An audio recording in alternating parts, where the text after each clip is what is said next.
Cette vidéo vous est présentée avec le soutien de ChargeMap, votre compagnon de route préféré pour voyager sereinement en voiture électrique.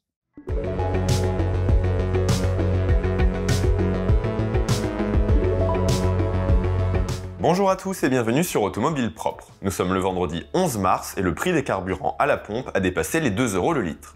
Une situation qui va pousser de nombreux automobilistes à se tourner plus rapidement vers l'électrique. D'autant que le gouvernement qui a revu le barème des indemnités kilométriques permet aux voitures électriques d'en bénéficier avec une majoration de 20% par rapport à leur homologue thermique. Une raison de plus pour passer à un véhicule branché ? Sans nul doute, même si le monde de l'électrique connaît aussi des hausses ces derniers temps. On y reviendra en fin de vidéo. Dans l'immédiat, place à celui qui, au-delà de son nom, aura su faire le buzz. C'est parti.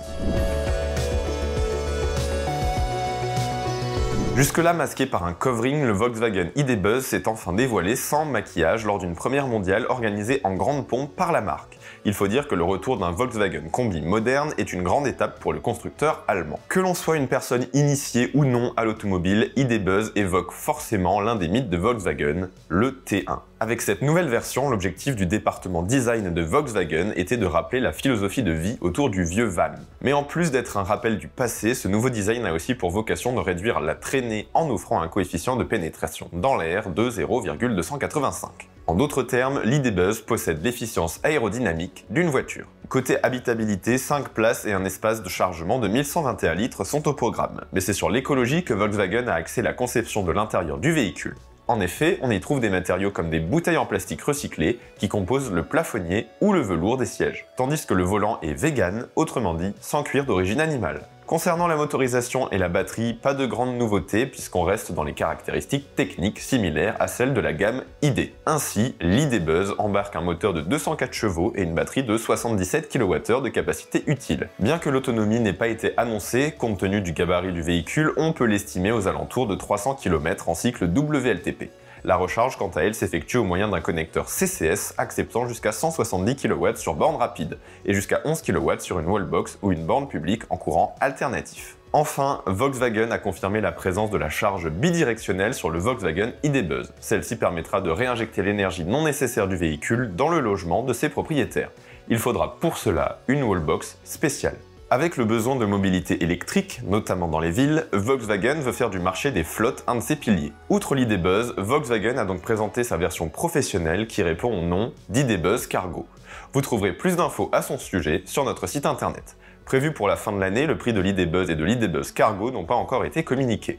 On s'attend néanmoins à un tarif de base autour des 60 000 €. Pour les plus impatients d'entre vous, les réservations ouvriront dès le mois de mai. Passons à la suite avec le retour d'Easyvia en première ligne.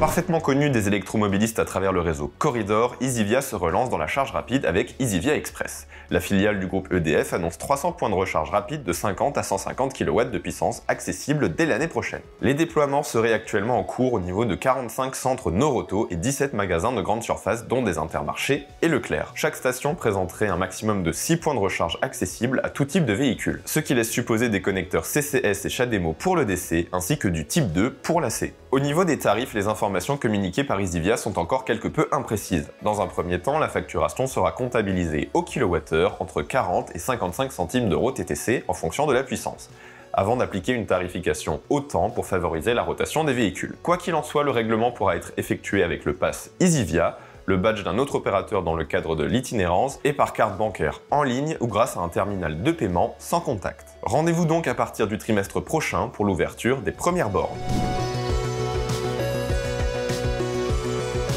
Chez Tesla, l'inflation s'abat de plein fouet. Depuis quelques jours, la marque américaine a révisé les tarifs de ses superchargeurs. Continuant de fluctuer selon les stations, ces derniers sont désormais affichés à 46 centimes d'euros du kilowattheure en moyenne. Bien entendu, les tarifs appliqués sur les 16 stations pilotes ouvertes depuis fin janvier aux véhicules non Tesla augmentent également. Alors que le constructeur communiquait sur un tarif moyen de 57 centimes d'euros le kilowattheure au moment du lancement, le tarif passe désormais à 68 centimes d'euros le kilowattheure en moyenne. Confronté à la crise des énergies, de nouvelles hausses sont à redouter au cours des prochains mois chez Tesla, mais aussi sur d'autres réseaux qui pourraient choisir d'emprunter la même voie. Heureusement, l'usage des charges rapides reste exceptionnel pour une majorité d'utilisateurs. A noter également qu'en se basant sur un tarif de 46 centimes d'euros le kWh et en considérant une consommation moyenne de 18 à 20 kWh au 100 km sur autoroute, le coût de la recharge sur un superchargeur variera entre 8,30 € et 9,20 € les 100 km. Comparativement à la flambée des prix de l'essence et du diesel, cela reste donc avantageux. Enfin, et cela risque de faire encore plus grincer des dents, la Tesla Model 3 d'entrée de gamme vient à nouveau de voir son prix augmenter. Cette fois-ci, elle passe au-dessus des 45 000 €, s'affichant au minimum à 45 990 €. Une hausse fatale qui la prive définitivement du bonus écologique maximal. Quant au délai de livraison, ces derniers sont actuellement donnés pour février 2023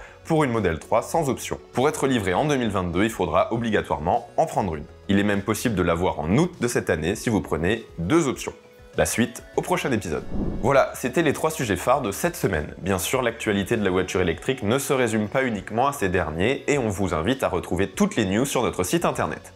Comme d'habitude, n'oubliez pas de vous abonner à notre chaîne YouTube ou de mettre un pouce en l'air si la vidéo vous a plu, cela permet de nous soutenir. Quant à moi, je vous donne rendez-vous la semaine prochaine pour de nouvelles vidéos. À bientôt sur Automobile Propre.